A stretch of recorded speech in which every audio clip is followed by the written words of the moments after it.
de vous être connectés pour cette 8e conversation digitale. On avait initié ça au début du Covid. On avait eu l'opportunité d'explorer un certain nombre de sujets, à la fois évidemment les mesures exceptionnelles qui avaient été mises en place par le gouvernement, mais aussi les entreprises qui continuaient à produire pendant cette période, les sujets de management. On a vu aussi la chance d'avoir la ministre du Travail, en tout cas l'ancienne. Et puis, on a souhaité, avant l'été, initier un thème qui est aujourd'hui un peu sur toutes les bouches, qui est la nouvelle organisation du travail suite au Covid. Et donc, pour ce faire, on a réuni 3 DRH de secteurs et de profils assez différents, avec, j'espère, des sensibilités différentes sur le sujet pour qu'il y ait un débat qui s'opère entre eux.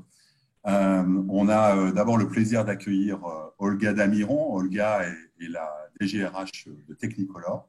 Elle reviendra sur la présentation de son groupe, mais je pense que tout le monde connaît en tout cas la marque Technicolor, qui est bien visible sur des programmes de télévision ou de cinéma. On a le plaisir d'accueillir également Frédéric Faure, qui est le DRH France d'Unilever, et puis Xavier Chéreau, qui est le DGRH du groupe PSA, qui a fait beaucoup parler de lui, notamment il y a quelques semaines, sur des annonces via LinkedIn à propos du télétravail, justement. Donc, je passe la parole à Sophie qui va animer cette conversation digitale avec Marie Bouni, qui est en charge chez nous de la practice performance sociale et qui est notre experte en matière d'organisation du travail et donc de télétravail. Pour compléter, effectivement, parce qu'on est sur la slide des experts qui nous accompagnent, on a Lucie Vincens aujourd'hui qui est là, qui est avocate associée du cabinet Actance. Et Actance est notre partenaire sur ces tables rondes. Et Jean Zuccarelli, qui est le directeur de la practice transformation des compétences leadership chez LHH. Donc, pour commencer, on va commencer avec vous, Frédéric Faure. Vous êtes le DRH d'Unilever pour la France, l'Espagne et le Portugal. On a échangé un petit peu en préparation de cette table ronde. Vous, chez Unilever, comment s'est passé le confinement et finalement, aujourd'hui, qu'est-ce que vous en tirez comme enseignement et est-ce que les personnes sont revenues travailler ? Alors, pour l'instant, nous sommes toujours en télétravail. On a quelques personnes qui viennent à notre siège social pour des raisons de business critiques. Qui sont un tout petit nombre. Et donc, la totalité du… Attendez, Frédéric, est-ce que les gens peuvent éteindre leur micro, s'il vous plaît, pour ne pas gêner Frédéric? Merci beaucoup. Et je vous redonne la parole. Non, donc on a la totalité aujourd'hui de nos salariés qui sont toujours en télétravail d'équipe, donc par quelques exceptions pour des raisons de business critical qui sont au siège, mais qui sont très peu nombreux. Moi, je vais être très humble. On a appris en marchant dans cette affaire. Je pense qu'on a découvert quelque chose qu'on ne connaissait pas, c'était le télétravail d'équipe. Du reste, je pense que pour commencer l'analyse de ce sujet, il faudrait trouver une nouvelle terminologie. Car évidemment, entre le mot télétravail comme il était pratiqué avant, et on était assez ouvert au télétravail, ce n'est pas la même chose au télétravail d'équipe. Comme toutes les sociétés, alors notre groupe a commencé le confinement avant le confinement pour des raisons de protection de nos salariés. On a commencé quelques jours avant que la France que le gouvernement mette en confinement. On a une situation un peu particulière qui nous aide beaucoup. Le groupe, depuis quelques années, et j'en ai été un ardent défenseur, fait que tous nos salariés qui travaillent au siège sont équipés du même ordinateur. Quel que soit le niveau hiérarchique, quelle que soit la fonction, tout le monde a un ordinateur portable. Ce qui a été évidemment, par rapport à d'autres sociétés, un énorme avantage dans cette situation, puisque lorsqu'on a décidé de quitter nos locaux pour aller travailler chacun chez nous, chacun est parti avec un outil informatique qui était en capacité de fonctionner avec les mêmes systèmes qu'il y avait au siège, puisqu'on les avait testés en grandeur nature avant le confinement. On avait mis notre société une journée entière en télétravail avec une demande dans un créneau horaire de faire marcher le maximum de systèmes au même moment, ce qui nous avait permis de corriger les problématiques informatiques. Donc voilà, on a démarré le jeudi. Et moi, la grande surprise, pour être très, très humble et honnête, c'est que je pensais que ça allait être très difficile de fonctionner. Et en fait, très vite, l'entreprise a continué de fonctionner avec la même qualité dans un premier temps, en gérant des dossiers très difficiles, puisqu'on avait toute la partie promotionnelle que nos clients repoussaient, parce que évidemment, ils avaient leur magasin dans une situation particulière et ils souhaitaient repousser les promotions. Donc, en termes de planification, de travail de la supply chain, des équipes commerciales, il y a eu un travail colossal qui a été fait. Et tout a été fait très facilement, finalement, sans vraiment grand changement avec ce qu'on avait connu auparavant. Donc, ça a plutôt été une surprise. Moi, je suis très humble. J'ai toujours été favorable au télétravail, mais je n'avais jamais imaginé qu'une entreprise puisse devenir virtuelle en termes de localisation géographique et fonctionner avec une qualité pour la première partie au moins meilleure, au moins au même niveau, voire meilleure que ce qu'on avait auparavant. Hein. D'autant qu'on avait des salariés qui se sont confinés aux quatre coins de la France. Finalement, la seule condition importante, c'est qu'ils aient une bonne connexion Wi-Fi. Et donc, ça a très vite fonctionné. Et ce qu'on a fait régulièrement, donc, on a accompagné nos salariés avec beaucoup de réunions d'équipe, de tourna hall, etc., avec des outils informatiques. Et on a essayé de développer la proximité de nos salariés dans cette période-là.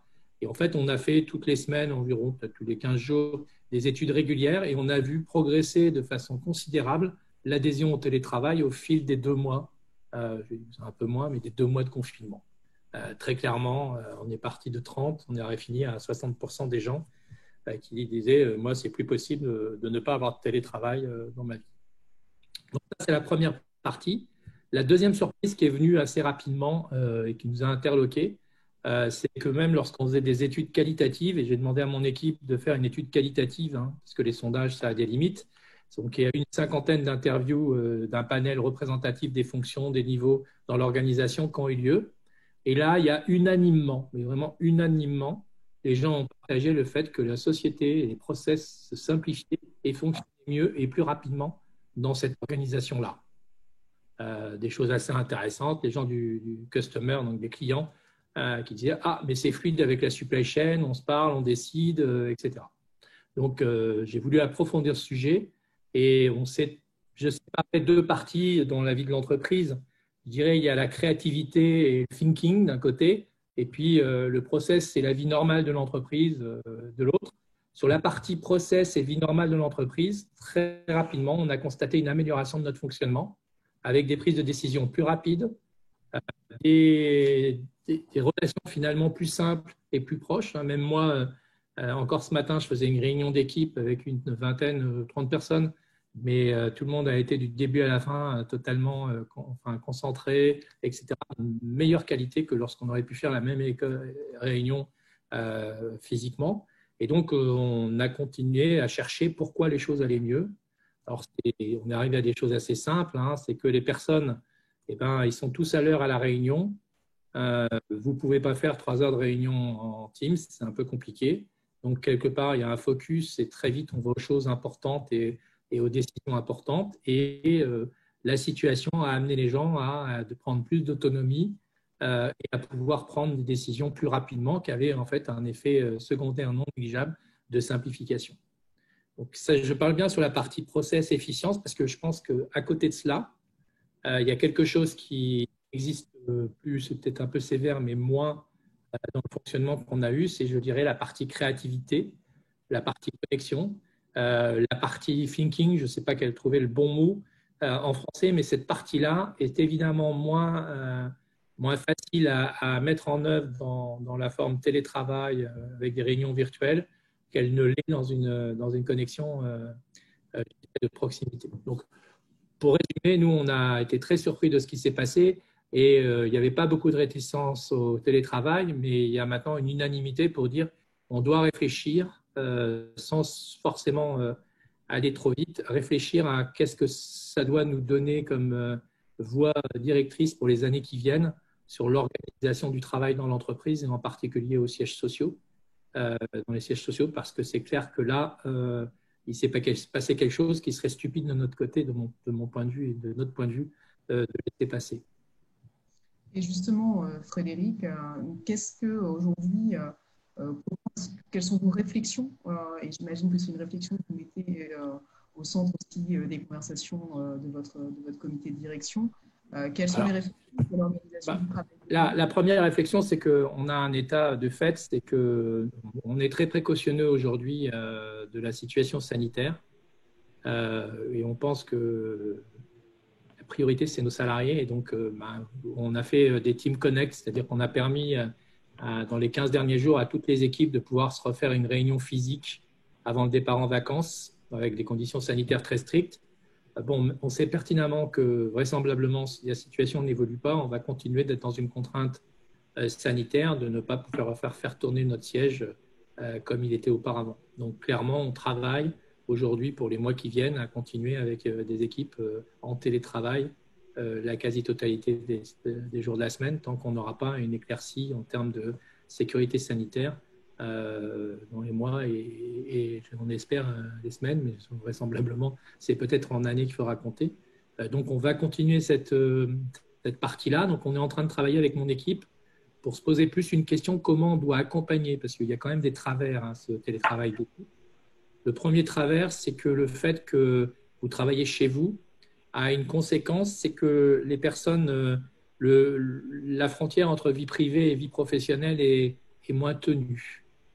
Donc, ça nous paraît très important de mettre en place des règles strictes pour dire qu'à partir d'une certaine heure, la partie télétravail doit impérativement s'arrêter. On a déjà commencé ces actions et elles ont été plutôt reconnues très favorablement par les salariés, puisque ce n'était pas forcément une volonté managériale, c'était souvent le résultat d'un salarié qui continue de travailler sur un dossier à 19h30 et qui a oublié l'heure et qui passe ses appels toujours à ses collègues, etc. Donc, on a un vrai chantier, c'est comment éduquer nos salariés, nos managers, mais c'est surtout nos salariés, à avoir un respect d'un certain nombre de règles pour bien respecter la vie professionnelle, la vie privée. On a mis aussi un certain nombre de moyens en place pour nos salariés en termes d'équipement, écran, grand écran, siège, etc., qu'ils pouvaient ne pas avoir chez eux.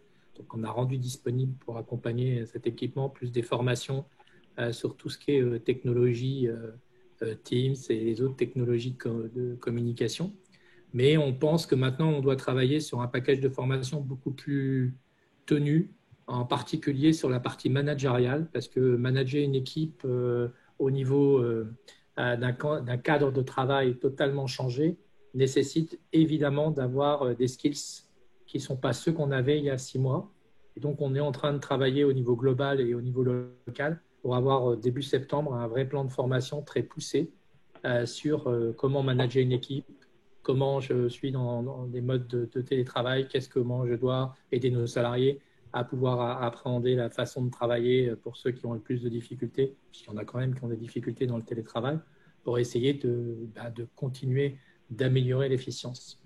On veut continuer dans la mesure du possible à faire ces connects d'équipes régulièrement. On aimerait pouvoir le faire plus régulièrement d'ici les mois qui viennent, en espérant que la situation ne empire pas, pour nous permettre qu'on ait un mixte à la fois de télétravail d'équipe et un mixte quand c'est nécessaire pour l'entreprise, non plus de télétravail, mais de travail ensemble et d'équipe et de connexion entre les équipes. Le deuxième sujet qui est venu sous-jacent, parce qu'on a beaucoup travaillé avec mon équipe, j'ai fait beaucoup d'interviews au niveau de consultants, d'autres DRH, etc. Et du reste, ça a servi de réflexion au niveau global. On s'est mis aussi à se poser la question du rôle du siège social. Et pourquoi ? Parce qu'on s'aperçoit, du rôle du siège. On se dit que les sièges qu'on a construits ces dernières années, ce n'est pas vrai d'Unilever, mais avec les open space et les nouvelles organisations de mode de travail, ont quand même eu pour conséquence, et c'est assez étonnant, de ne pas améliorer la connexion entre les individus. La connexion entre les salariés eux-mêmes. Et je faisais une étude et quand j'ai posé, je crois que sur une quarantaine d'interviews que j'ai fait, il y a 38 des interviewants qui ont confirmé que l'open space avait réduit les salles de réunion. Le fait de passer en open space avait un phénomène étrange. Chacun, on a constaté qu'on avait finalement moins de surface de salle de réunion que lorsqu'on était en bureau fermé, ce qui est un phénomène pour le moins étonnant et qui n'a pas été intentionnel, mais qui a été une réalité. Et donc, on se pose la question, en tout cas, c'est pour nous, notre groupe, quelque chose de très important. C'est la leçon de tout ça, comment on peut construire et changer l'organisation de nos sièges pour vraiment développer la partie connexion entre individus. c'est-à-dire le travail en commun des équipes, mais le travail aussi en commun d'équipes pluridisciplinaires sur certains sujets de façon transversale. Comment améliorer la connexion avec nos consommateurs, avec nos clients, avec l'attractivité qu'on peut avoir avec les jeunes pour avoir une connexion avec eux. On aimerait, on se dit finalement, le siège devrait être un moment où il n'y a plus l'ordinateur. De façon un peu caricaturale, c'est de dire qu'à un moment donné, quand les gens sont connectés entre eux, et ben cette connexion, elle nécessite aussi une autre forme de connexion que celle où on est au travail. Et on s'est aussi dit un peu que l'open space était un peu quelque chose de consumériste, c'est-à-dire que nos salariés, les salariés viennent, se connectent, repartent le soir, et il y a des gens qui sont finalement toute la journée connectés, font leur boulot, ils rentrent, et ils ne sont pas plus connectés avec leur environnement alors qu'il n'y a plus de cloison, etc. Donc, c'est vraiment deux pôles. Continuer à voir qu'est-ce qui se passe sur la partie télétravail d'équipe, parce qu'on sait que ça va continuer. On veut l'accompagner en termes de formation et on veut continuer de comprendre si les impacts positifs qu'on a vus sont dans la durée. Et le deuxième pôle qu'on a ouvert, c'est une réflexion plus en profondeur avec des équipes, puisqu'on a ouvert cette réflexion avec des salariés de l'entreprise, de se dire comment on devrait concevoir un siège qui permette, en tout cas dans son organisation, de donner plus de place à la connectivité entre les individus, à l'esprit de création qu'il n'est aujourd'hui. Je dirais que c'est les deux choses qu'on a appris ces dernières semaines dans la mise en œuvre du télétravail. J'espère avoir répondu à votre question. Tout à fait. J'avais une dernière question et elle fait tout à fait un rebond avec une des questions des participants. On a parlé de l'organisation finalement des métiers du bureau. Qu'en est-il des métiers dans les usines? Qu'en est-il aussi des commerciaux? Et comment finalement le Covid, le télétravail, ça les impacte eux? Et est-ce que ça impacte aussi l'organisation future du travail de ces collaborateurs? Alors, c'est beaucoup moins pertinent en usine. Alors, si on parle de la période en usine, ça a été pertinent sur la partie des personnes administratives de l'usine, où on a mis en place du télétravail et des équipes A, B, C, pour qu'en fait, il y ait une autonomie de chaque équipe vis-à-vis des autres pour assurer une continuité du business. Heureusement, on n'a pas eu de cas graves de Covid dans nos équipes. C'est moins vrai en production. L'impact en production est d'une autre nature.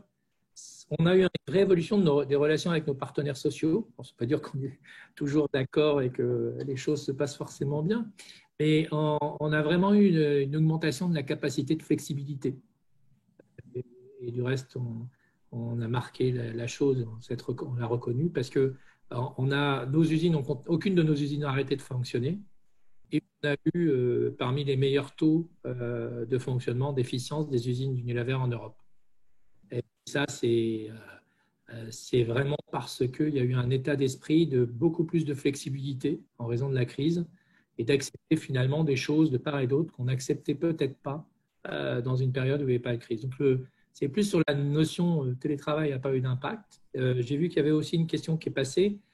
On a beaucoup travaillé sur l'intégration et on a intégré plein de gens, y compris des stagiaires en télétravail, et ça s'est plutôt bien passé, même si on a mis dans le parcours un rendez-vous physique à un moment donné, en dehors de la période de confinement. Mais on a vraiment su faire des onboarding virtuels et qui ont plutôt bien fonctionné. On a même eu des feedbacks plus positifs que ceux qu'on faisait avant.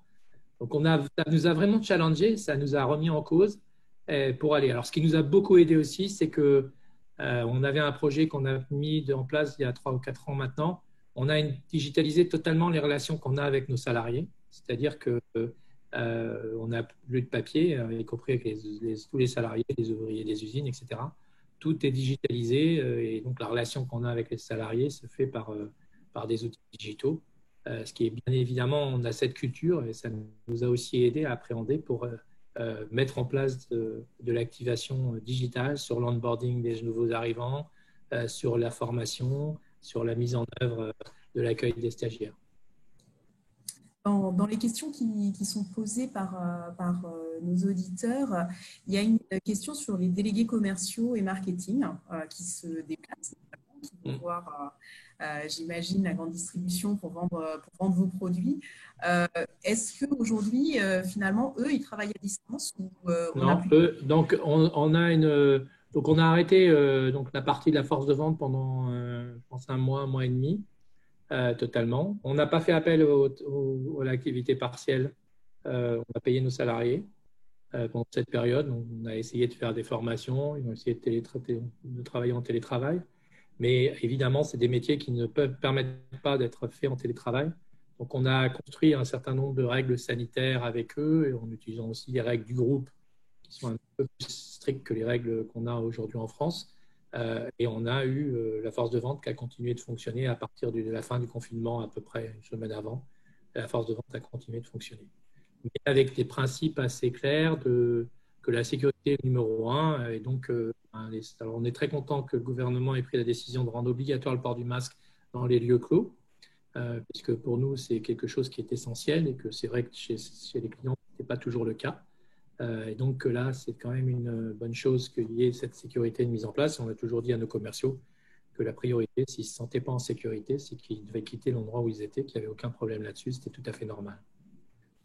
Cette relation pour travailler avec eux, pour justement, parce qu'évidemment, c'est impossible de ne pas...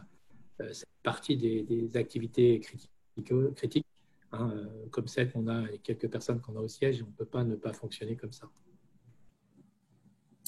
Et dans les questions qu'on nous pose, il y a une question aussi sur finalement, est-ce qu'il y a une différence d'efficacité entre la conf call et la visio?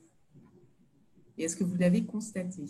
Oui, je pense que on essaye de. Moi, j'avais une réunion d'équipe ce matin et on essaye que les caméras soient, quand les gens s'expriment, que la caméra soit allumée.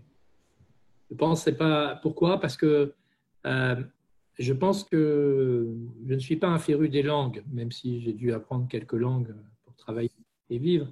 Et je me suis retrouvé un jour en Asie, parce que j'ai pas mal d'acquaintances en Asie, et les gens autour de moi ne me parlaient pas un mot de ce que je sais parler, et eux, vice-versa.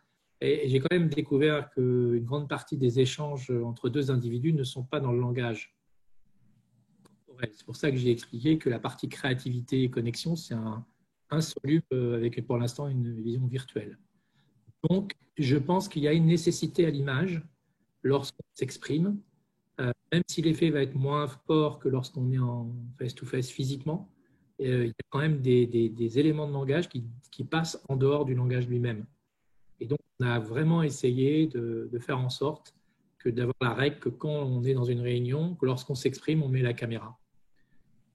Et on a eu des réticences au début, mais après, même moi, des fois, petit à petit, c'est devenu une habitude et on le fait plutôt.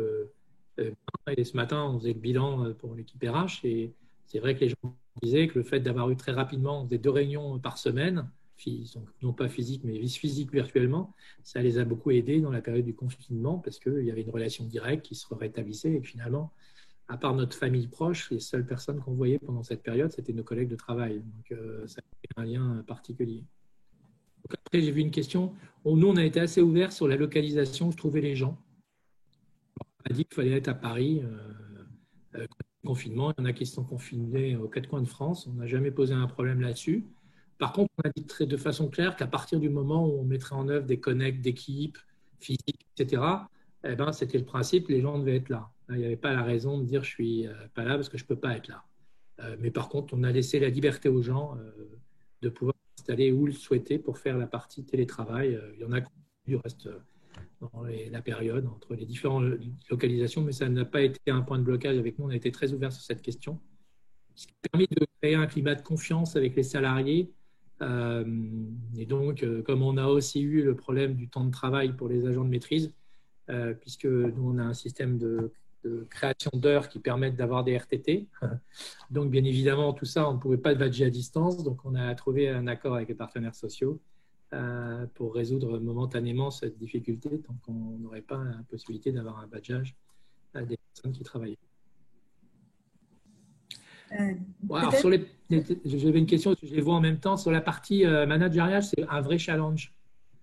Parce qu'en fait, les qualités pour manager dans ces circonstances ne sont pas les mêmes que les qualités dans les circonstances traditionnelles. C'est-à-dire qu'il faut des gens qui soient les gens extravertis sont plus aisés dans ce monde-là que les gens introvertis.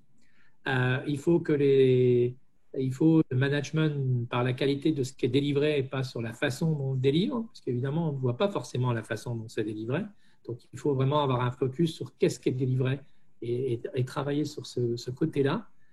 Donc là, je pense en effet qu'en termes sur le côté managérial, et pour moi tout aussi, tout autant que les autres, on a besoin de se poser et d'avoir une aide pour bien comprendre comment je fais un entretien d'appréciation en fin d'année à quelqu'un je n'ai pas vu, puisque je ne l'ai vu qu'en visioconférence, puisque quand même des gens, ça fait 4 mois qu'on ne se voit qu'en visioconférence. Donc, ça nous paraît important de réfléchir comment on peut mettre en œuvre des process et aider nos managers et nos salariés pour les étapes qui viennent et qui vraisemblablement sont toujours dans un contexte de télétravail important en raison des circonstances. Et on ne s'interdit rien sur la suite parce qu'on ne sait pas ce qu'on fera et on est très ouvert avec nos partenaires sociaux. On dit que voilà, on va réfléchir et on va travailler ensemble pour se poser des questions. Il y a une forte pression aujourd'hui des salariés ils y ont trouvé beaucoup d'intérêt. Pas une majorité, et c'est là où il faut être très prudent. Alors, c'est une majorité, mais pas une unanimité. Et c'est comme les open space. Aujourd'hui, 100% des gens sont pour les open space chez nous, sauf que ce n'est pas vrai. Il y a sans doute encore 15% des gens qui sont totalement récalcitrants à l'open space. Mais le poids de ceux qui sont favorables est tellement fort qu'ils n'ont plus d'espace pour exister. Et c'est là où, en termes de risques psychosociaux, c'est important de prendre ça en compte parce que ces gens-là ne peuvent même pas exprimer ce qu'ils ressentent parce que le poids de la pression de l'environnement est trop fort. Donc, on sait finalement même si on a 60-70% des gens très favorables à la continuation du télétravail d'équipe, on a aussi des salariés qui ont un besoin de connexion, qui ont un besoin plus fort de connexion que simplement la créativité, le travail ensemble. Et on veille aussi, et c'est pour ça qu'on a rouvert le siège pour des cas de business critical avec un état d'esprit un petit peu ouvert par rapport à ces types de salariés et de types de profils. Peut-être, on a parlé du management tout à l'heure et de la problématique managériale dans ce cadre-là. Jean, qui est avec nous, Jean Zuccarelli, quels sont finalement les sujets qui remontent de nos clients sur cette problématique du management à distance et comment y répondre? Oui, bonjour à tous. Merci Sophie. En fait, cette problématique du management à distance, elle est un formidable révélateur. Il y a une acceptation culturelle, comme le rappelait Frédéric Faure, qui est aujourd'hui largement répandue. On a des curseurs qui ont considérablement bougé, c'est-à-dire qu'on ne reviendra pas en arrière. Aujourd'hui, cette notion de mix, comme l'évoquait Frédéric Faure, entre du télétravail et puis du contact en présentiel, elle est largement partagée. Alors, je parlais de formidables révélateurs. En fait, ça renvoie le manager, et Frédéric Faure l'évoquait, à ses propres représentations. Le premier travail que nous faisons avec les équipes que nous accompagnons, c'est quelles sont vos représentations du travail à distance, quelles sont vos représentations du télétravail en équipe ou du télétravail tout court. Parce que si ce n'est pas clair dans l'esprit du manager, et Frédéric Faure le rappelait, c'est quelque chose que le manager, il ou elle, va exporter par son non-verbal, par ses rituels, par les process qu'il va mettre en place ou qu'il va oublier de mettre en place. Donc, il y a déjà un travail sur quelle représentation j'ai des avantages, des limites et des inconvénients du télétravail. Pour faire simple, il y a une large majorité de personnes et de managers qui se dégagent pour dire que le télétravail est un plus. Mais qu'est-ce qu'on met derrière tout ça? Est-ce qu'on a des craintes de temps perdu? Est-ce qu'on a des craintes de non-contrôle? Donc, les problématiques que nous rencontrons, Sophie, c'est de clarifier par rapport au management qui est mis en œuvre et au sein des équipes, qu'est-ce que ça veut dire la confiance? Qu'est-ce que ça veut dire l'autonomie? Qu'est-ce que ça veut dire le rapport au contrôle? On n'a plus les mêmes moyens de contrôle qu'avant. Ça oblige à des rituels beaucoup plus précis. C'est-à-dire, quels sont nos rituels et qu'est-ce qui fait qu'on y tient et qu'est-ce qu'on y trouve comme produit fini, disait Frédéric Faure. Et puis, ça renvoie à une plus grande discipline. C'est-à-dire que lorsqu'il y a contact, il y a contact pour une raison. Il y a contact pour une raison. Qu'est-ce qu'on en fait? Et même si cette raison, c'est simplement d'être bien ensemble, pourquoi est-ce qu'on le fait? La problématique aussi qu'on rencontre, et ça a été évoqué en creux par notre premier intervenant, c'est de définir pourquoi à un moment donné il ne faut pas qu'il y ait du télétravail, c'est-à-dire qu'il y a un mix. Quels sont les moments de non-télétravail? Et je crois que Frédéric Faure le rappelait, il y a quand même des enjeux de socialisation, de connexion pour les collaborateurs aux enjeux de l'entreprise et aux enjeux collectifs. Il y a aussi besoin pour les collaborateurs de rester visibles par rapport à la communauté et par rapport à ce qui est en train de se passer. Donc, cet équilibre-là, il est fondamental. On en arrive, nous, après plusieurs mois de retour d'expérience sur cette période de crise, à quelque chose que vous connaissez et que nos interlocuteurs connaissent. C'est chaque cas est spécifique, mais il est important d'aider les managers et les équipes à être clairs sur leur représentation, à être clairs sur leur discours, ce qu'ils mettent en place, et à profiter de ce moment pour ouvrir quelque chose qui peut être un moment de dialogue avec les équipes pour dire qu'est-ce qui nous va bien et qu'est-ce qui, pour nous, correspond à un juste équilibre entre ces différents enjeux. Merci Jean. On va passer peut-être, merci beaucoup Frédéric, on va passer à notre deuxième témoin, Xavier Chéreau. Xavier, vous avez, comme l'a rappelé François tout à l'heure, vous avez annoncé dans un format déjà très digital via LinkedIn et une conférence via LinkedIn le fait que vous souhaitiez passer à 70% de télétravail pour vos collaborateurs. Ça a fait couler beaucoup d'encre. Où est-ce que vous en êtes aujourd'hui chez PSA sur le sujet? Est-ce que vous pouvez nous raconter un petit peu ce qui s'est passé après cette annonce que vous avez faite en mai? Absolument. Bon, ça demeure toujours un projet enthousiasmant et passionnant pour toutes les parties prenantes, qu'elles soient managériales, RH et les partenaires sociaux, comme c'était évoqué juste avant. Mais c'est vraiment un projet qui emmène toute l'entreprise dans toutes ses composantes, et c'est un projet qui est mondial, et donc qui concerne l'ensemble des pays où nous sommes implantés, et pour toutes les populations qui sont concernées par cette potentialité de télétravail. Alors, c'est une volumétrie qui est assez importante, puisqu'elle repose sur un volume de 40 000 collaborateurs, donc ce qui est important en termes de pourcentage par rapport à la division automobile, c'est à peu près 40%. Et donc, c'est quelque chose que nous devons mener de front avec tous les pays et avec la volonté d'avoir un système qui soit compatible d'un pays à l'autre. Alors, le rappeler très rapidement, cette volonté effectivement de pouvoir permettre à chaque salarié de choisir son lieu de travail pour 70% de tiers de son temps et puis un tiers sur nos sites. Et je reviendrai sur le fait de repenser la présence sur nos sites. C'est un point absolument essentiel. Ce projet n'est pas un projet que centré sur le télétravail, mais c'est une partie prenante, le télétravail de ce projet. Mais ce n'est pas l'ensemble du sujet, bien évidemment, mais ça a été très bien dit, je crois. Donc, l'objectif, il est aujourd'hui d'associer que tout le monde s'approprie cette démarche-là, avec la situation que l'on connaît aussi en termes de protocole sanitaire. Je vais revenir, mais on est encore dans une phase qui est menée par ce protocole sanitaire, qui reste la priorité, la protection des salariés. Donc, on est dans une phase aujourd'hui où le travail à distance est le mode de travail le plus utilisé, puisque la reprise se fait de façon très progressive et essentiellement dans nos usines. Et pour l'instant, c'est bien le protocole qui demeure dans cette première phase et donc on travaille à distance de manière importante. Alors, on ne part pas de rien en matière de télétravail, puisqu'on a mis avec les partenaires sociaux en place un accord depuis quelque temps, mais comme certains d'entre nous, j'imagine, autour de cette table digitale, en 2016, nous avions 2500 télétravailleurs, juste pour vous donner la volumétrie, et sur toute l'année 2019, nous avions 18 000 télétravailleurs. Donc, on est déjà sur une base qui est importante en termes d'expérience pratiquée, alors essentiellement en France, mais aussi pour partie dans quelques pays. Et durant la phase de confinement, nous étions passés en moyenne entre 36 000 et 38 000 télétravailleurs durant toute cette phase de confinement, ce qui nous donne là aussi un bon aperçu sur la phase en amont, mais aussi sur la phase de confinement, et ce qui nous permet de nous projeter sur la phase d'après. Donc ça, c'est un point qui pour moi est un point important. Ce projet, quel est l'objectif, je dirais, noble du projet? C'est véritablement d'accroître l'efficience collective, individuelle et, je dirais, environnementale du groupe. Il y a plusieurs dimensions sur l'ensemble de ces sujets-là.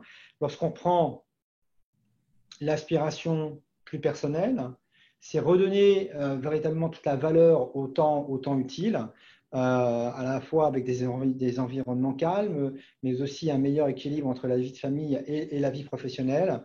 Lorsqu'on est sur la performance collective, on est là véritablement sur à la fois des temps je dirais, de concentration, mais aussi sur des temps de partage en équipe et avec une concentration aussi que l'on sait organiser de manière soit digitale, soit en présence de façon différente. Et là, il y a beaucoup à faire sur le sujet et j'y reviendrai. Et puis aussi une démarche aussi qui vise aussi à réduire notre empreinte carbone, qui est aussi à notre époque un point important. On a réduit de manière extrêmement importante le nombre de déplacements, mais aussi notre empreinte immobilière, qui de fait permet de réinvestir dans le travail de manière plus qualitative et de repenser nos espaces de travail, là aussi pour créer plus de convivialité, plus de plaisir à nous retrouver dans le lieu de travail. Si aujourd'hui tout n'est pas parfait, pour autant, nous avons un plan d'amélioration. Ça, c'est un point qui est très important. Alors, où est-ce qu'on en est depuis cette annonce? Alors, on a continué à travailler sur le sujet. Nous avons mis en place un certain nombre de groupes de travail composés de tous les collaborateurs de toutes les entités, et cela partout dans le monde, qui se sont organisés autour de 7 groupes. Je veux dire 7 groupes plus 1. Je vais venir tout de suite sur le plus 1. Le plus 1 étant le Springboard, qui est une représentation dans sa structuration des mêmes composantes que le comité exécutif, mais qui est composé de jeunes de moins de 35 ans, avec une représentation de toutes les zones géographiques dans lesquelles nous sommes. Et on leur a demandé de travailler aussi, d'apporter leur vision avec un regard nouveau sur cette approche-là pour, là aussi, contribuer à amener les matériaux, des idées un peu plus fraîches, un peu nouvelles, dans le cadre de la discussion que nous avons et que nous aurons avec les partenaires sociaux, et je vais revenir sur les différentes périodes. 6 groupes de travail. Un sur la complémentarité, bien évidemment, digital, physique. Un sur les outils IT, je les cite très rapidement. Un sur les espaces et les services sur site. Un également très important sur le lien social et la motivation, élément extrêmement fort. Un autre sur les chartes et réglementations, même si on veut le moins de règles possibles et que le système soit le plus souple possible. Pour autant, il va falloir définir un cadre et le formaliser. C'est bien l'enjeu de la négociation. Et puis enfin, un dernier groupe, enfin 2 derniers groupes, pardon, sur l'accompagnement managérial, sur la formation, un thème essentiel. Et effectivement, c'était bien relevé par Frédéric comme étant un thème stratégique. Et puis aussi un groupe que nous avons rajouté au fil des discussions, qui est un groupe sur la communication. Comment donner du sens à tous ces travaux, à accompagner d'un storytelling, je vais le dire comme ça, pour expliquer le rationnel derrière chaque mesure. Voilà. Donc, c'est les sous-groupes que nous avons réalisés. Parallèlement à cela, nous avons mené une enquête sur tout le périmètre des 40 000 personnes que j'évoquais tout à l'heure, avec un taux de réponse extrêmement important. Pour que je l'aie le plus facilement, c'est de l'ordre de 50%, donc soit 20 000 collaborateurs qui ont répondu, dont près de la moitié, enfin plus de la moitié, 12 000 sur les 20 000 en France, donc ça donne aussi une bonne représentation. Et là, enquête qui a été faite sur les 3 temps. La phase d'avant, la phase du confinement et comment on se projette dans le futur. Et ce travail a été extrêmement passionnant. Les questions ont été travaillées avec les partenaires sociaux, tous les partenaires sociaux. Les résultats ont été partagés avec les partenaires sociaux, bien évidemment, et ont été traités tant sous l'angle quantitatif que qualitatif. Ce qui était intéressant, c'est d'aller chercher à la fois la partie, je vais revenir sur 3-4 chiffres, mais je ne vais pas vous abreuver de chiffres, mais aussi sur les verbatim. Parce que derrière les verbatim, il y a un geste extraordinaire. Et les data scientists qui ont travaillé sur le sujet nous ont amené un éclairage sur la compréhension de ce qui était mis en exergue par les collaboratrices et collaborateurs de manière tout à fait passionnante, et ce qui nous permet là aussi d'alimenter les débats avec les partenaires sociaux. Je vais citer juste 3-4 chiffres et c'est tout, et je me arrêterai là. Donc, point numéro 1, 79% des gens sont favorables au travail à distance, donc près de 80%. Donc, ça nous oblige, ça nous engage, est à la hauteur de ses attentes, bien évidemment, et ça, c'est pour toutes les parties prenantes. 76% sont favorables aux 2 tiers, 1 tiers. Et par rapport à ce qui était dit sur le management, c'est assez intéressant, et je vais citer ce chiffre en complément. Je ne le cite pas toujours, mais lorsque les managers ont réussi à manager de manière qualitative, soit audio, soit vidéo, de manière régulière et bien perçue par les collaborateurs, ce chiffre de 67% passe à 83%. Donc, on voit bien que l'enjeu sur le management, il est extrêmement important dans la qualité managériale de cette animation. 80% des gens n'ont pas rencontré de difficultés dans leur période de confinement pour ce travail à distance. Ça, pour moi, c'était une surprise. Je m'attendais à beaucoup plus de critiques sous cet angle-là, enfin, pas de critiques, mais de points qui ont posé problème dans leur façon de pouvoir télétravailler durant cette phase. Pour autant, il y a bien évidemment de la matière et des sujets sur lesquels on va travailler avec les partenaires, mais je m'attendais à quelque chose de plus conséquent. Donc ça aussi, c'est un point intéressant. Et aussi un point à noter sur la féminisation de l'entreprise par rapport à ce chiffre que j'évoquais de 76% favorables de tiers un tiers. Lorsqu'on est sur la population féminine, il passe à 85%. Donc là, on voit bien qu'on est sur un chiffre qui est beaucoup plus conséquent. Et ça, c'est un point important. Et là, nous en sommes aujourd'hui. Donc, de manière très simple, on est sur la première phase, puisqu'on est encore dans la première phase de protocole, comme je le disais tout à l'heure. Et c'est bien la situation sanitaire qui prime, c'est la priorité des protections des collaborateurs. Et nous avons prévu, avec les partenaires sociaux, de retenir une phase test and learn, que je qualifiais ainsi, mais où on implémente l'ensemble du périmètre à 100%. On bascule à 100% sur cette nouvelle façon de fonctionner. Et nous avons déterminé 8 sites pilotes où, plus particulièrement, nous allons regarder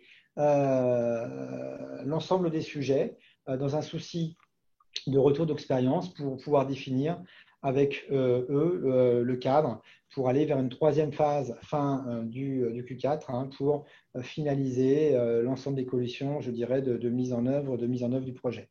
Donc, on est dans cette phase-là. Xavier, je crois que François avait une question pour toi.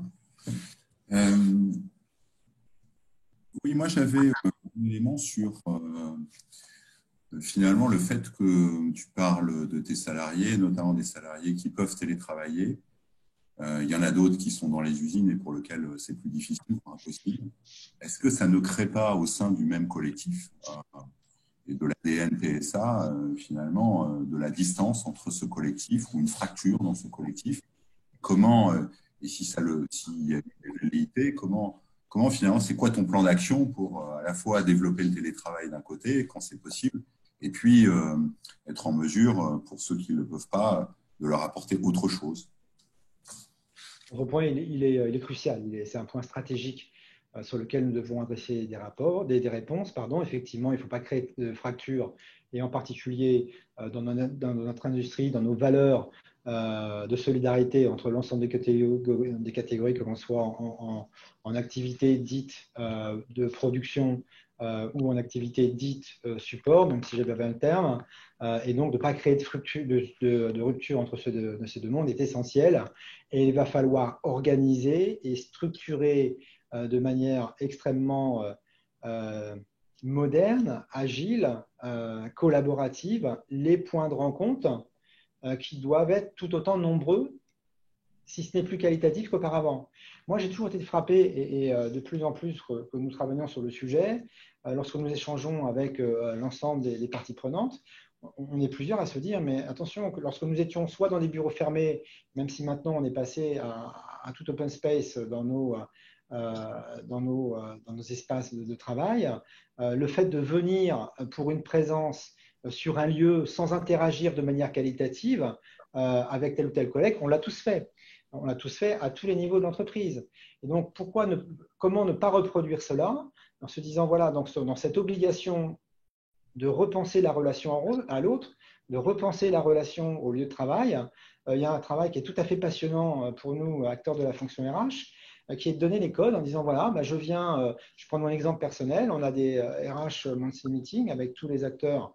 Lorsqu'on se réunit de manière physique, eh bien, il n'y a pas de PC d'ouvert, il n'y a pas de téléphone, et on est là pour échanger entre nous, on est là pour interagir de manière la plus créative qui soit, et en complémentarité du travail qu'on peut faire sur ce travail à distance, où effectivement, les moyens, qu'ils soient audio, et moi je préfère de loin la vidéo pour tous les acteurs, parce qu'effectivement, comme le disait tout à l'heure Frédéric, il y a le langage verbal, mais aussi le body language qui est essentiel et qui nous permet de voir aussi, de bien mesurer l'implication de chacun d'entre nous autour des projets que nous avons à mener. Et ça, c'est passionnant. Et donc le point que tu évoques, il est fondamental. C'est comment est-ce que nous allons créer cette énergie, redonner les codes du fonctionnement entre nous physique et les points de rencontre. Lorsque l'on dit une journée et demie, à titre d'exemple, par semaine, après ce sont des moyennes et ça peut s'organiser et il y aura des systèmes qui seront soit fixes, soit hybrides, soit souples. L'objectif, c'est d'avoir le moins de règles possibles, mais au contraire, une réponse par rapport aux besoins. Mais je suis sur un site, il y a des temps de présence au sein de la direction, mais il y a aussi des temps de présence avec les autres directions. On ne soit pas dans les phénomènes de silos qui vont rigidifier l'entreprise, puisque l'objectif, il est quand même, au-delà de ça, il est très noble. Il est de baisser la bureaucratie de l'entreprise et de redonner de la valeur dans la relation humaine, qu'elle soit beaucoup plus qualitative, beaucoup plus interactive, tout en travaillant sur ce meilleur équilibre de vie de famille et vie professionnelle, qui pour moi est essentiel, en particulier, enfin pour nous tous j'imagine, mais en particulier dans nos implantations qui sont souvent assujetties à des temps de déplacement assez longs, à des transports en commun pas toujours très simples. Et donc, ça permet quand même d'avoir une plus grande souplesse et de retrouver une certaine liberté de déplacement qui contribue au bien-être de chacun. Merci Xavier. D'autres questions? On a pas mal de questions dans le chat, mais je voulais aussi souligner, tu es DRH, mais aussi directeur de l'immobilier et du digital. C'est pas commun, mais en même temps, ça fait grand sens actuellement, notamment avec toutes ces évolutions-là. Qu'est-ce que ça veut dire en termes vraiment d'organisation du travail, d'organisation de l'immobilier demain, des bureaux et de travail aussi sur le digital et sur la connectivité? Donc, le rationnel de cette direction de la transformation, il était de regrouper, c'était un choix qui a été pris il y a de cela maintenant 2 ans, hein, c'est un choix qui est assez récent, qui a été pris par le président, mais aussi par tous les membres du comité exécutif, qui était de dire il faut mettre dans la même dynamique tous les leviers majeurs de la transformation autour des femmes et des hommes de l'entreprise. Donc, on y a mis bien évidemment la partie digitale et IT, la partie real estate. Ça va surprendre aussi, mais la partie coût fixe, qui est une dimension financière importante de tous nos enjeux associés à tout ce qu'on est en train de se dire, et qui contribue à la bonne prise de décision en conscience et en mesurant les impacts que cela a pour l'entreprise. Mais le point majeur, c'est un effet multiplicateur. Le fait d'avoir dans cette même dynamique ces leviers majeurs de transformation, ça nous fait gagner beaucoup de temps et ça nous permet de mettre les sujets en cohérence les uns des autres sans siloter l'entreprise et donc d'avancer plus vite et de pouvoir franchir des étapes de manière plus efficiente en poussant l'ensemble de ces leviers de manière concomitante. Et ça, c'est tout à fait majeur. Et pour répondre aussi à la question précise, donc là, sur les enjeux sur la partie real estate, je l'ai dit, il y a un aspect aussi qui est de réduire notre empreinte. Mais ce n'est pas l'enjeu. Souvent, on stigmatise un peu ça dans les médias en disant PSA veut réduire son empreinte immobilière. Ce n'est absolument pas le sujet. Le sujet, c'est une conséquence, l'empreinte immobilière. L'enjeu, c'est de mieux repenser nos espaces de travail, de mieux repenser nos ambiances de travail. Et ça, c'est fondamental. Et donc, en cela, les outils IT, certes, ils sont bien, ils sont efficients, il faut investir dessus pour qu'ils soient dans le travail à distance, mais aussi dans le travail physique. Lorsqu'on se retrouve dans une salle de créativité et qu'on peut interagir avec l'outil IT de manière plus efficiente, lorsqu'on peut taper sur un écran, lorsqu'on est ensemble dans un pays et que l'on a l'autre écran qui est au Mexique ou que sais-je qui va répondre de manière plus interactive, permet de gagner beaucoup de boucles de communication. Et ça, c'est complètement passionnant. Et donc, de pouvoir aussi prendre ces mêmes décisions d'ajustement d'immobilier, ça nous fait gagner du temps. Par exemple, le fait de ne pas revenir dans un siège le centre de pilotage tel que Rueil, c'est une décision qui repose sur cette capacité à accélérer des processus et donc à renforcer l'efficience de l'entreprise dans son ensemble et d'être plus agile dans une capacité à répondre aux attentes des salariés. Donc ça, c'est un point qui est important. Pour autant, il faut aussi respecter les temps, parce qu'on est tous passionnés, on entend tous effectivement envie d'aller transformer l'entreprise, je dirais, de la manière la plus rapide qui soit, mais il y a aussi des temps d'appropriation. Et ça doit se faire sous l'angle de la co-construction avec les partenaires sociaux, d'où ces phases de test and learn, je le qualifie comme ça, où on va définir véritablement le cadre pour l'étape d'après. Vis-à-vis de vos partenaires sociaux, comment est-ce que ça s'est passé? Est-ce que vous avez totalement digitalisé la relation déjà avec les partenaires? Et puis, comment ils sont intégrés dans ce projet? Parce que c'est un projet de transformation qui est important, qui a des impacts qui sont également pas banals, je dirais. Donc, comment est-ce que vous avez organisé cette discussion et cette conversation? Alors, je le redis, c'est une démarche qui s'est inscrite dans le cadre de la motivation et du bien-être que nous avons signé au mois de janvier de début d'année. Donc, c'est une approche qui est renforcée, puisque l'ambition maintenant est nouvelle et bien plus importante. Mais pour autant, les fondamentaux, on les retrouve dans cet accord.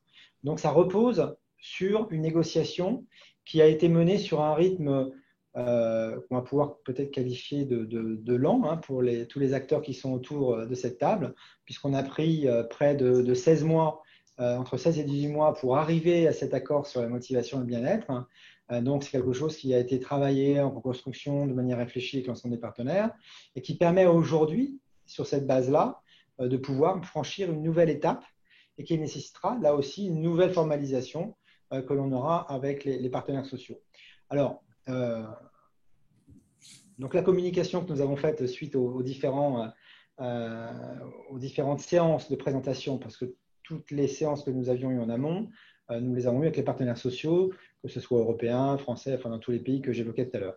Après, effectivement, j'ai fait une action de communication sur LinkedIn qui a été assez visible, qui a un peu surpris les partenaires sociaux dans sa méthode, qui était nouvelle pour nous.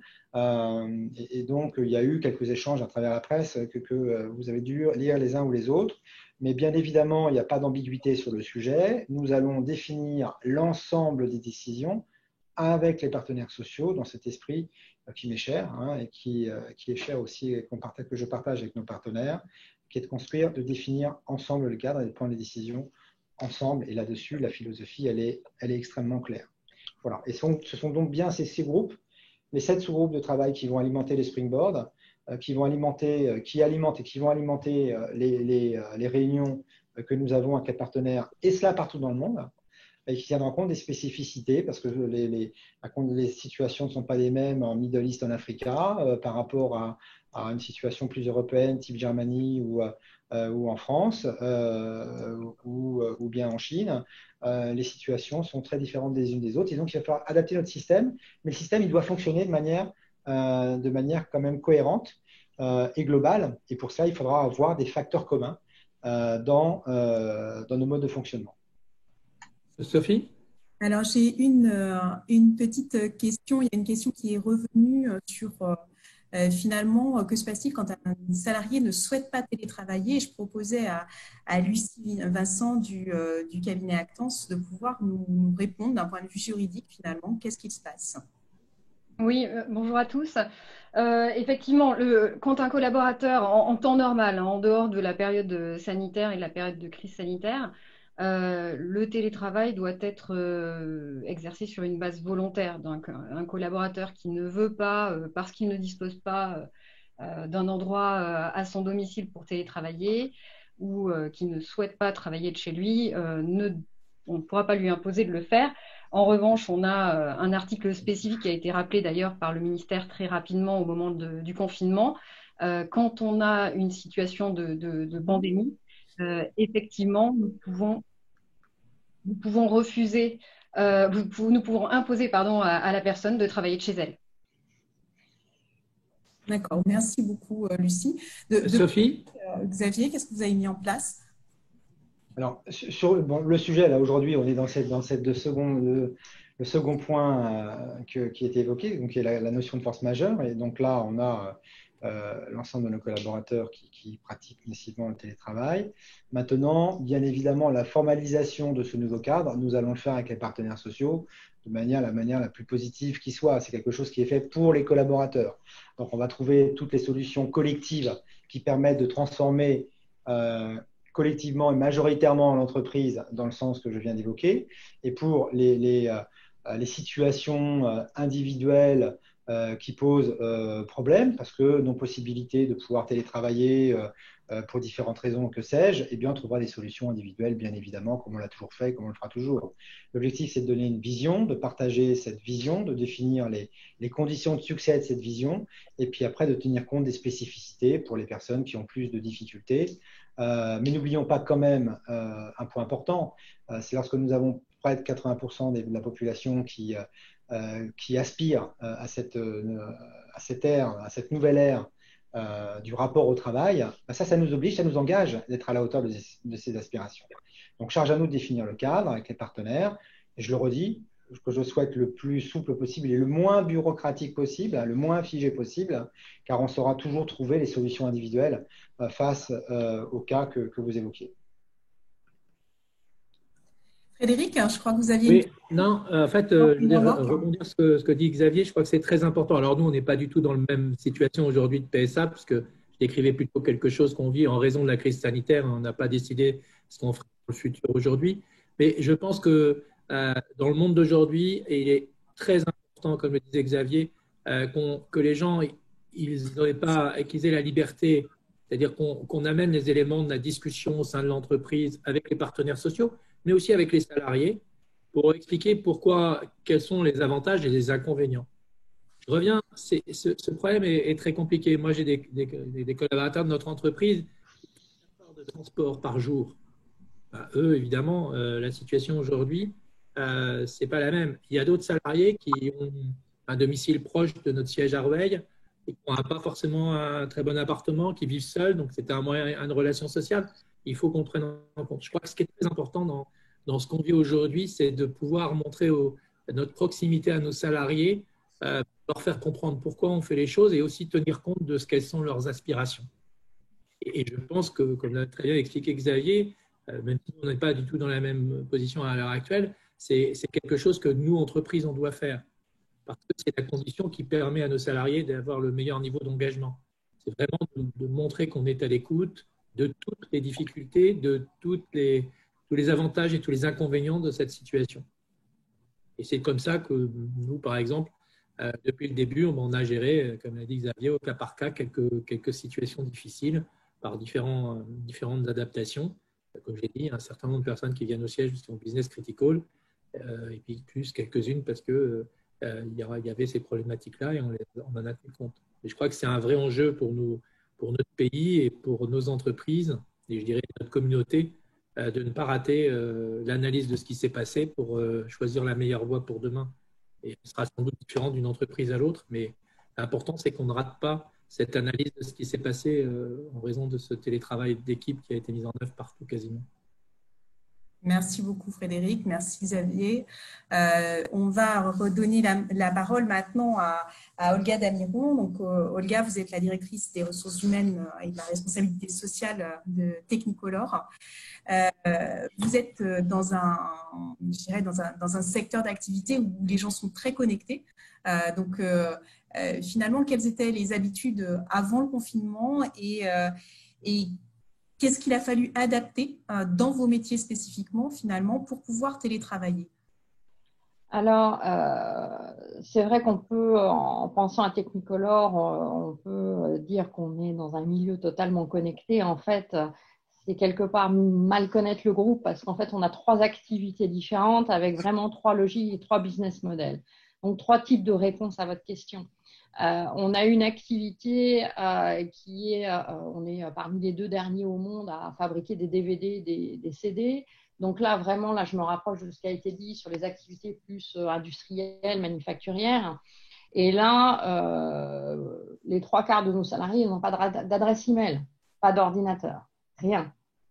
Donc, on a vraiment eu à faire face plus à des fermetures d'usines ou des lieux de stockage ponctuels quand nos activités n'étaient pas reconnues comme essentielles dans le monde. Donc là, le télétravail, il s'est appliqué uniquement aux fonctions transverses qui étaient sur les sites. Et il n'y avait auparavant aucun télétravail quasiment. Donc, eux, ils ont vraiment appris en marchant et c'était vraiment quelque chose qui a été assez compliqué à mettre en place parce qu'effectivement, on n'était pas du tout prêt à ce genre de choses.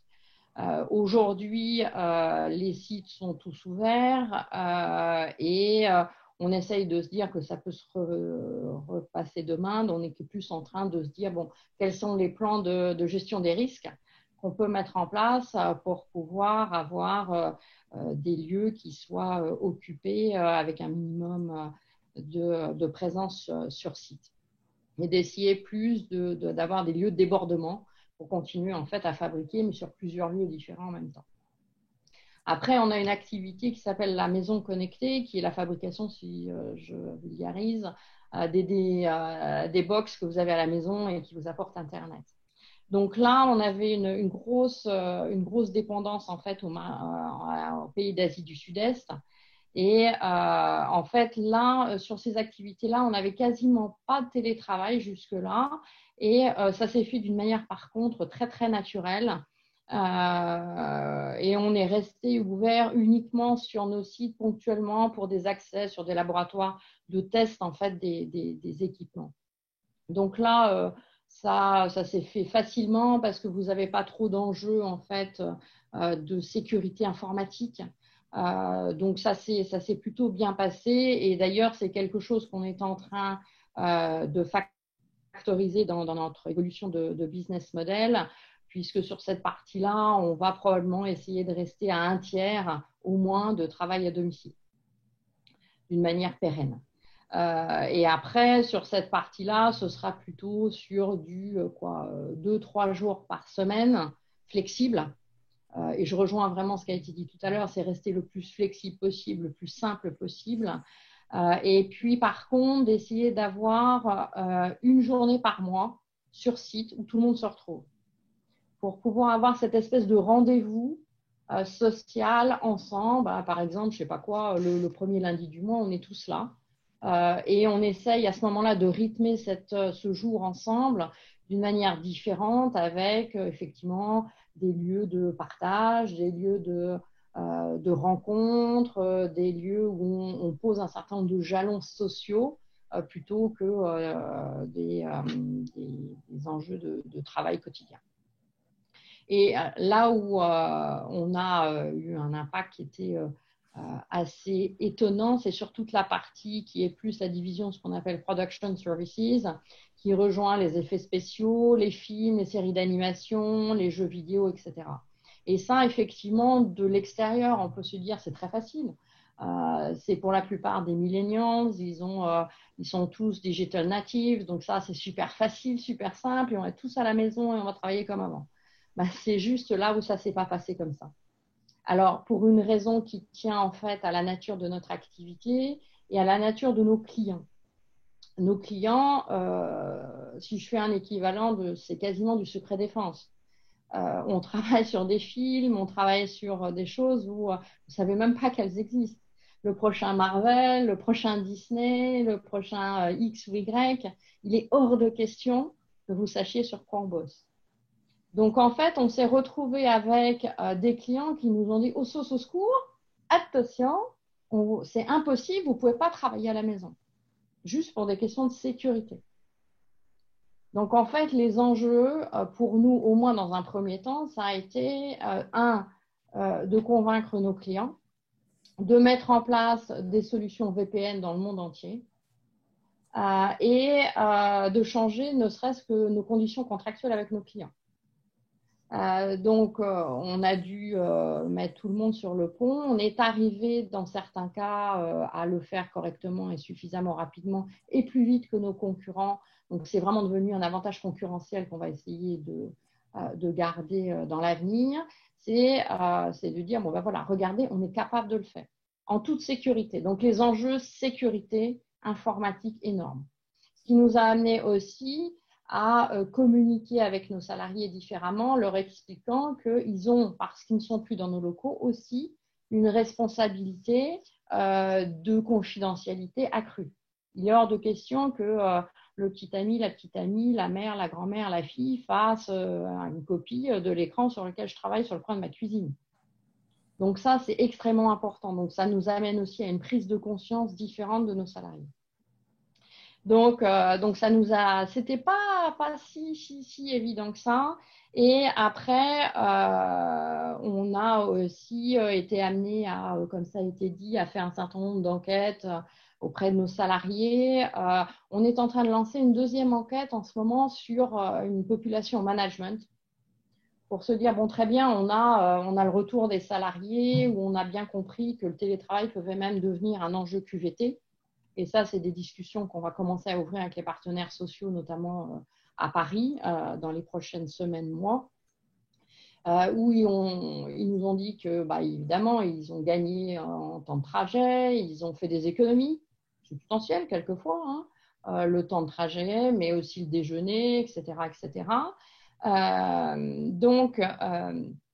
Comment est-ce que, par contre, du côté du manager, on peut garantir la gestion de la performance, la gestion des projets? Comment est-ce que se sentent nos managers vis-à-vis de cette population qui est en remote complète, quasiment complète? Donc, le point de vue du salarié, très bien, mais aussi le point de vue du manager et de sa capacité à gérer ses équipes de cette façon-là et de quels outils il aurait besoin, de quelle formation il aurait besoin. Donc, ce qu'on a fait également, c'est on a créé un groupe de travail au niveau de l'ensemble du groupe, donc cross-division, pour réfléchir à la culture post-Covid qu'on voulait mettre en place. Et cette culture-là, c'est quelles valeurs on veut promouvoir dans l'entreprise, quels comportements on veut promouvoir, quels outils on veut mettre à disposition de nos salariés, et puis aussi l'expérience utilisateur sur tous nos outils. Donc, c'est la digitalisation de nos outils, le onboarding virtuel, etc. Comment est-ce que ça peut se passer du point de vue de l'expérience vraiment utilisateur? Donc, ça, c'est des sujets sur lesquels on est en train de travailler. On a mis en place notamment une formation à destination de nos managers sur ces sujets-là autour de 3 thématiques qu'on a appelées en anglais « Listen, Learn et Lead ». On essaye d'éduquer en fait nos salariés sur la qualité du dialogue qui doit intervenir au-delà des outils en fait qui sont à disposition. Et c'est vraiment la capacité d'écoute pour comprendre vraiment le non-dit, essayer de comprendre le non-dit aussi qu'il y a derrière tout ce que nous disent nos équipes, la capacité d'apprendre, donc d'être vraiment dans cette attitude qui est de dire il n'y a pas de bonne réponse, mais on doit choisir les arguments de chacun et trouver des solutions ensemble. Et le dernier thème qui est autour de lead, c'est là on est face à cette incertitude permanente qu'il faut qu'on prenne en compte comme un facteur de management. Il faut prendre en compte aussi je trouve qu'il y a quelque chose qui effectivement qui n'a pas été dit jusque-là, mais dans les liens qu'on est en train de tisser, il y a beaucoup plus de liens directs. Il y a une libération aussi, je trouve, de la parole qu'il faut prendre en compte. Les gens posent des questions plus directement parce qu'il y a les gens qui mettent la caméra, mais il y a les gens qui ne la mettent pas et il y a ceux qui chattent. Donc, nous, on a vu aussi beaucoup plus d'interactions directes et les managers ne sont pas forcément préparés à ça. Donc ça, c'est des choses qu'on est en train aussi de voir en termes de formation, comment est-ce qu'on peut répondre à ça. Et peut-être un élément sur lequel je voulais insister, dans les risques, on a parlé effectivement de salariés qui découvrent ces modes de travail qui sont différents. Mais une chose auquel on est très attentif, alors peut-être parce qu'on a aussi une présence dans toutes les parties du monde, c'est le risque de fracture sociale. Et ça, c'est vraiment, alors en termes de RSE, en termes de QVT, auquel il faudra qu'on soit très, très attentif. On s'est aperçu, par exemple, sur les populations en Inde, dans les bureaux, vous disposez d'une infrastructure extraordinaire, il n'y a absolument aucun problème. Vous avez Internet, vous avez tout ce que vous voulez. Et nous, on est obligé de faire tourner des systèmes sur des serveurs qui sont extrêmement consommateurs. Par contre, quand vous vous retrouvez à la maison, en Inde, ce n'est pas du tout la même histoire. Hein. Vous êtes en général pas tout seul dans votre appartement, vous n'avez pas la fibre. en général, on n'avait pas pensé à ce que vous ayez besoin d'un ordinateur portable. Vous travaillez sur un super ordinateur super puissant, mais c'est une tour, donc vous ne l'emmenez pas. Donc, il a fallu vraiment repenser ça et se dire, mais qu'en fait, tout le monde n'est pas logé à la même enseigne. Donc, cette espèce de fracture sociale, il faut qu'on y soit attentif. Et c'est même vrai en France.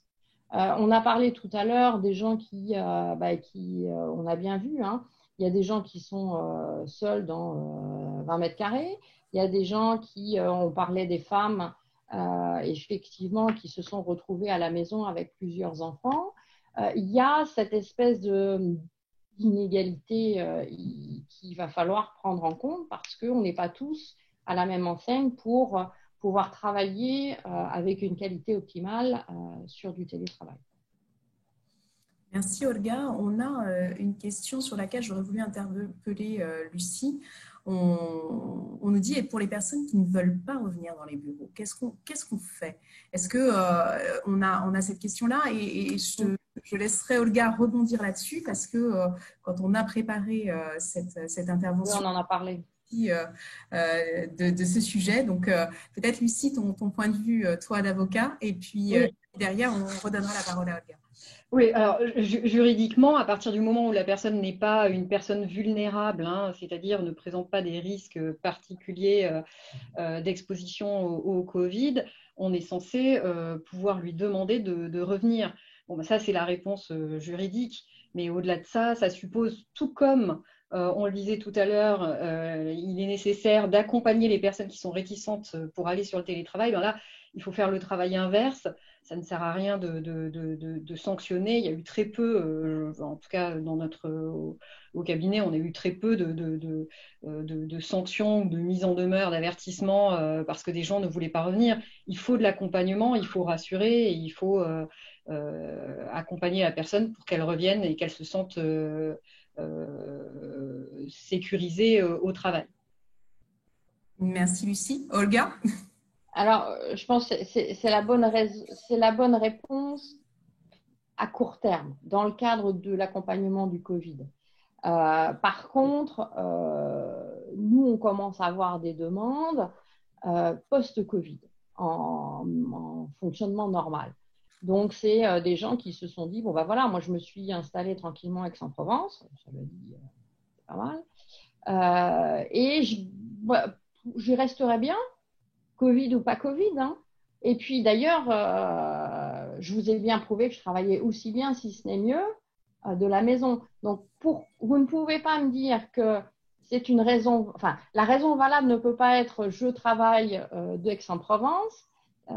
C'est pas une raison de non-qualité puisque je vous ai prouvé que c'était possible. Et d'ailleurs, peut-être que même c'était plus efficace. Alors après, j'ai vu des questions sur est-ce que c'est efficace à long terme. Ça, je suis pas forcément d'accord, mais on peut en reparler.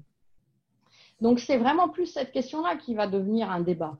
Et effectivement, on peut accepter en fonction de certaines missions et certains rôles que des salariés soient en permanence à Aix-en-Provence, dans leur maison. Mais quid du projet qui disparaît, de la mission qui doit changer, et auquel cas, on va appeler la personne à Aix-en-Provence et dire écoute, ton rôle va changer, maintenant j'ai absolument besoin que tu sois au bureau, au siège, alors peut-être pas de manière permanente, mais 2-3 jours par semaine. Donc qu'est-ce qu'on fait? Si la personne dit non, est-ce que c'est une modification substantielle? Et puis après, bon, on décide de ce qu'on fait. Et question subsidiaire, qui prend en charge mes trajets Aix-en-Provence-Paris? Merci. Moi, j'aurais une question pour Marie Bouni, qui est experte chez nous sur tout ce qui est organisation du travail. Quels seraient les conseils finalement en termes d'organisation et de règles à mettre en place dans les entreprises pour finalement que ce télétravail qui commence à se généraliser se passe bien? Et on voit que c'est pas évident parce que on voit bien que il y a des dysfonctionnements ou qu'il y a en tout cas des volontés individuelles qui sont pas toujours alignées avec la nécessité de l'entreprise. Merci Sophie. Bonjour à tous. En fait, s'agissant des points sur la mise en œuvre ou le développement du télétravail dans les entreprises, je pense qu'il y en a vraiment 4 qui sont essentiels. Déjà, le premier, c'est la prise en compte du contexte de l'entreprise et de son modèle social. En effet, selon le secteur d'activité, selon les populations, selon la maturité de l'entreprise en matière de télétravail, forcément, on aura certainement des cibles très différentes. Donc, PSA, notamment, était déjà doté d'un accord télétravail. On a certaines entreprises qui en sont à leur 5e génération d'accord télétravail avec des déploiements et une vision très élargie. Il faut quand même se remettre en tête qu'en France, on était globalement à 8% de télétravailleurs avant le Covid, alors que la moyenne européenne était plutôt autour de 17%. Donc, il n'y avait pas jusqu'au Covid une maturité du télétravail très forte dans les organisations françaises. Donc déjà, quelle est la maturité des organisations et comment le Covid a changé la donne? Donc, quel retour d'expérience par rapport à ça? Donc, il y a beaucoup d'entreprises qui ont mené des enquêtes, qui ont réalisé des sondages ou organisé des groupes de travail. Et là, ce qui est vraiment intéressant, c'est que globalement, dans les retours des collaborateurs, les principaux dysfonctionnements qui ont pu être mis en exergue, notamment ayant trait à l'articulation vie personnelle, vie professionnelle, sont liés au contexte du Covid. Les avantages du télétravail perçus par les télétravailleurs pendant le Covid sont les vrais avantages du télétravail. Donc, on a quand même une population qui est largement en demande, même si elle n'était pas habituée, à hauteur de 80% des collaborateurs qui souhaitent aller vers le télétravail. Donc, on a un mouvement qui est quand même très fort et à cet égard, la réaction des DRH est assez claire et on a pour une fois un sujet vraiment très fort où 80% des collaborateurs veulent aller vers plus de télétravail et 80% des DRH veulent également mieux développer le télétravail dans leur entreprise. Donc, pour cela, c'est vraiment se rattacher quelle ambition et quel objectif. Donc, quelle ambition, qu'est-ce qu'on veut faire avec ce télétravail? Est-ce que c'est répondre aux attentes des collaborateurs? C'était à 90% de notre sondage, à leurs nouvelles aspirations. Mais effectivement, il faudra articuler ça avec l'efficience organisationnelle et donc voir à quel moment le télétravail peut être un frein ou un accélérateur en matière d'efficience organisationnelle. Est-ce que toutes les activités peuvent être télétravaillées? Donc, il y en a beaucoup plus qu'avant, ça c'est certain. Et dans un deuxième temps, est-ce que ça ne peut pas être un accélérateur de la digitalisation de l'entreprise ou de ses fonctions et de certains de ses services? Donc ça, c'est vraiment le premier point. Quel est le contexte de l'entreprise? D'où elle part? Quel a été le ressenti pendant la crise du Covid? Quelles sont les attentes à date? Et quelle est sa stratégie? Le deuxième point, c'est vraiment que le télétravail, ça s'inscrit dans un dialogue social. Donc, pour mettre en œuvre le télétravail ou le refondre, le point essentiel, c'est que ça doit être négocié. Ce n'est qu'à défaut d'accord collectif qu'on met en place une charte. Donc, le télétravail est un sujet de dialogue social. Aussi, quelle connexion avec les autres chantiers RH à venir, les autres chantiers RH et les autres chantiers de dialogue social de l'année. On sait qu'on va avoir des négociations sociales certainement très compliquées à la rentrée sur un certain nombre de sujets. Il y a beaucoup d'entreprises qui vont dans des recherches de leviers d'optimisation, de compétitivité. Comment on articule tout ça? Comment on articule tout ça et comment on fait en sorte justement qu'il n'y ait pas un sentiment de fracture sociale entre les salariés, entre ceux qui pourraient avoir des conditions de travail upgradées avec plus de jours télétravaillés dans des lieux de vie qui pourraient être intéressants au demeurant, pour aller se mettre au vert, qui était quand même une des dimensions qui était mise en exergue dans notre sondage. Et puis des collaborateurs qui, d'ailleurs, pendant la crise, ont souvent été les premières lignes, qui auraient une perception qu'il y a un différentiel assez fort entre le traitement que l'entreprise réserve à ses collaborateurs. Donc là, un des points qui nous semble assez important, c'est lorsque c'est possible, parce que ce n'est pas toujours possible, la question de l'optimisation des locaux. L'optimisation des locaux et notamment les économies que ça peut générer, il ne faut pas, selon nous, juste les reverser dans l'amélioration des conditions de travail des télétravailleurs. Ça doit être un sujet qui peut permettre l'amélioration, des économies qui peuvent, le cas échéant, si elles peuvent être redistribuées, permettre l'amélioration des conditions de travail de tous les collaborateurs. Un des derniers points, et ça c'est quelque chose qui est assez important. En France, quand on signe un accord, en général, on est content. Hein. Donc voilà, on en signe beaucoup. Hein, pour autant, on parle beaucoup de la France pays des grèves, mais on est plutôt le pays du dialogue social. 36 000 accords sont signés par an.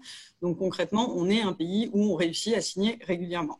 Mais ce sur quoi parfois il y a quand même des choses qui sont importantes, c'est le déploiement. Donc, c'est bien de fixer un cadre, d'identifier quelles modalités, qui sont les personnes éligibles, combien de jours par semaine. Bon, globalement, on s'oriente vers 2 par rapport à tous nos retours d'expérience, en moyenne un petit peu au niveau national, même si, bien évidemment, des entreprises vont beaucoup plus loin en raison de leur maturité. Mais comment on déploie ça après dans l'organisation et spécialement comment on va accompagner les managers sur le management à distance parce qu'il y a un vrai enjeu pour que le système soit performant et durable et pérenne, qu'il puisse être porté par les managers et qu'il soit à l'aise aussi avec ces nouvelles organisations du travail. Merci Marie. Olga, qu'est-ce que vous avez comme retour par rapport à ce que vient de dire Marie? Est-ce que vous avez des choses qui vous interpellent ou des choses qui sont tout à fait en lien avec ce que vous mettez en place actuellement? Non, je pense que ça correspond parfaitement à l'état d'esprit dans lequel on est et les discussions qu'on a avec les partenaires sociaux, effectivement, je suis entièrement d'accord que ça ne doit pas être uniquement un outil de QVT parce que sinon, c'est vraiment le prendre par le petit bout de la lorgnette quelque part, même si ça en fait partie quand même. Et pour nous, c'est beaucoup plus que ça. C'est un outil stratégique de développement de l'entreprise.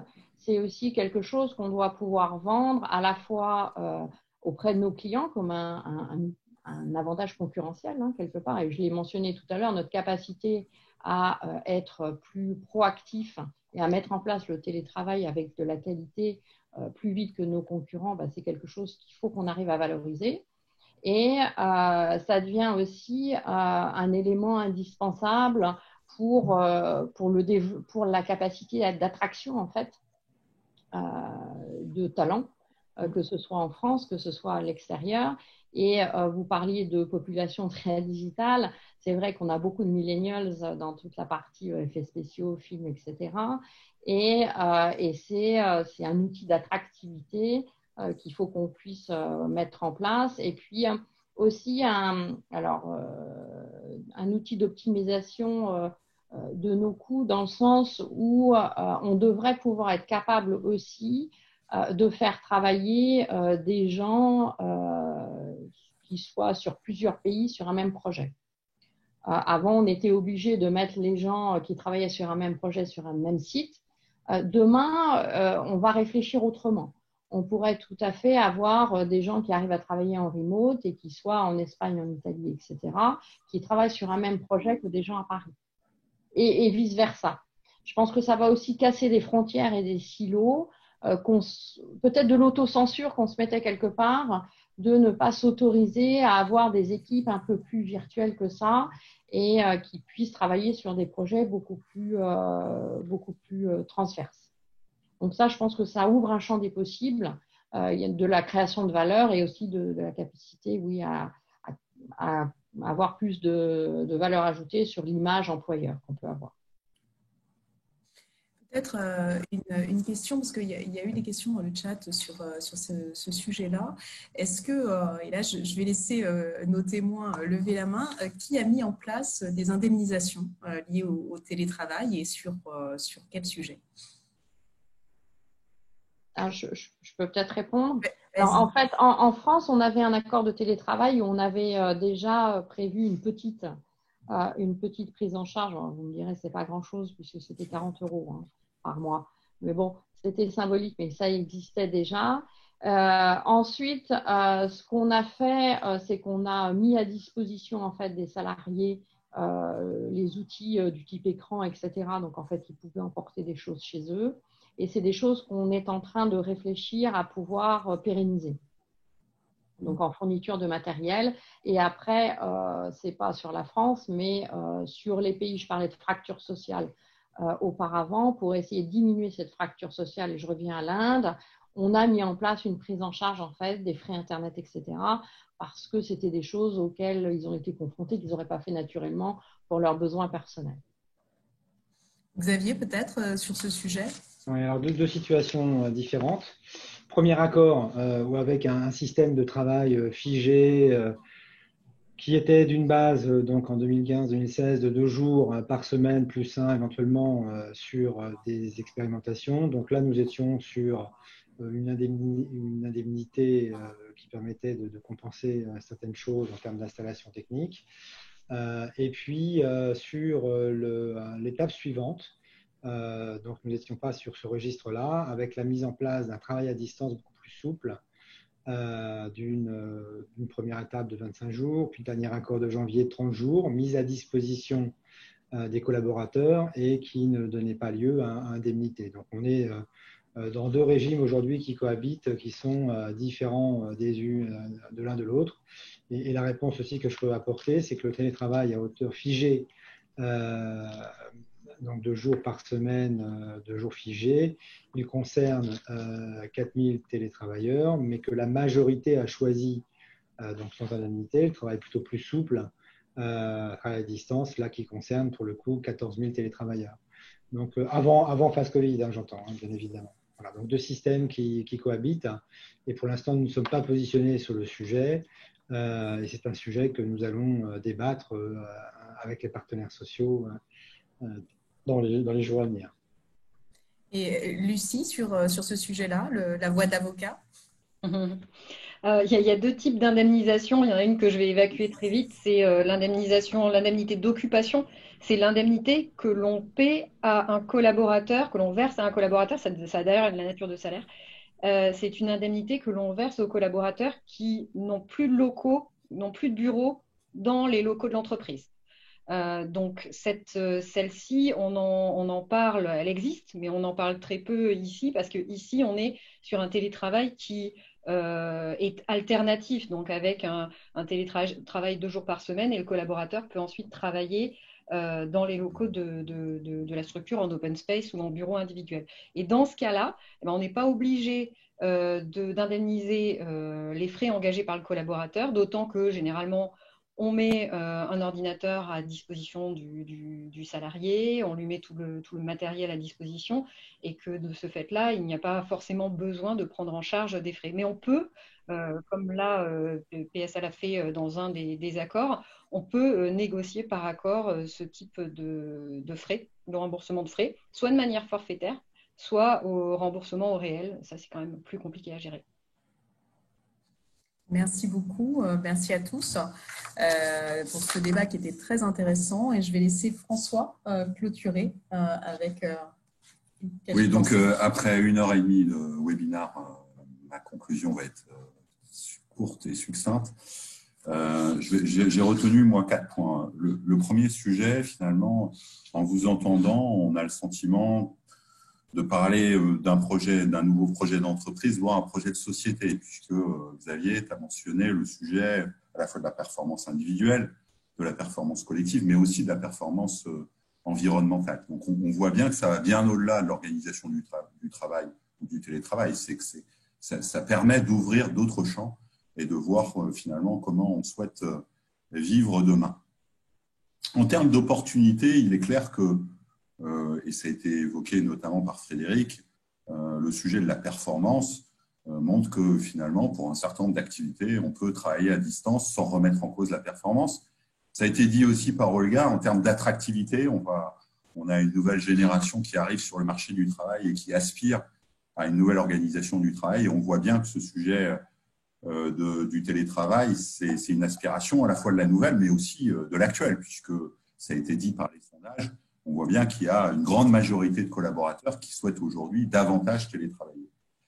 Peut-être aussi de répondre à une opportunité, et ça a été évoqué à plusieurs reprises, c'est-à-dire qu'on est dans des organisations aujourd'hui, quelle que soit la qualité de nos bureaux, quelle que soit la qualité de nos open space, on voit bien que le sujet de la relation avec les collaborateurs, elle n'a pas été résolue par les open space. Il faut qu'on arrive à avoir une relation humaine plus qualitative. Et peut-être que ça doit être un point de focal particulier. Quand on se retrouve, on a un temps qui est plus qualitatif. Ce temps de présence dont vous avez parlé, sans smartphone, sans ordinateur. Ensuite, on voit bien qu'il y a des risques, et il y en avait plusieurs. Vous avez évoqué, et notamment Olga, la fracture sociale qui est indéniable. Vous avez aussi évoqué les questions de sécurité. Xavier et Frédéric ont évoqué aussi le sujet de situation individuelle, hein, qu'il faut être capable de prendre, évidemment, de prendre en compte. Et peut-être aussi le risque, hein, qu'on a vu pendant le Covid. Alors, c'était du télétravail forcé, donc il faut éviter de caricaturer, mais la perte du collectif et du lien social auquel aspirent un certain nombre de salariés qui viennent travailler dans des collectifs et qui ne souhaitent pas, par exemple, freelance parce que ils aiment travailler en collectif. Et donc, en termes de recommandations, moi, ce que j'ai noté, c'est peut-être 3 choses, et j'en finirai par là. D'abord, la notion de pilote et de groupe de travail, ça a été évoqué par Xavier, avec notamment la mise en place d'un springboard. Ensuite, la nécessité, notamment en France, d'un dialogue social de qualité. On voit bien que ce n'est pas quelque chose qui peut être, qui se décrète, mais c'est quelque chose qui se construit à la fois avec les partenaires sociaux, mais aussi avec les salariés eux-mêmes. Et puis, ça a été dit, je pense, par l'ensemble d'entre vous, il y a un sujet majeur d'accompagnement managérial. C'est-à-dire que, évidemment, on n'est pas tous égaux à manager des réunions à distance. Et donc, il faut accompagner chacun d'entre nous, et peut-être certains plus que d'autres. Et donc, le sujet de l'accompagnement managérial, il est clé si on veut que le télétravail, demain matin, soit vertueux et nous permette de travailler un peu différemment pour la qualité de tous. Voilà, j'en profite pour remercier nos intervenants. Pour ceux qui partent en vacances dans quelques jours, vous souhaitez de bonnes vacances, dans quelques semaines, bon courage, et puis à très bientôt pour un webinaire de rentrée. En tout cas, un grand merci. Merci à tous, au revoir. Merci à tous. Merci à tous. Bonne journée. Merci, au revoir.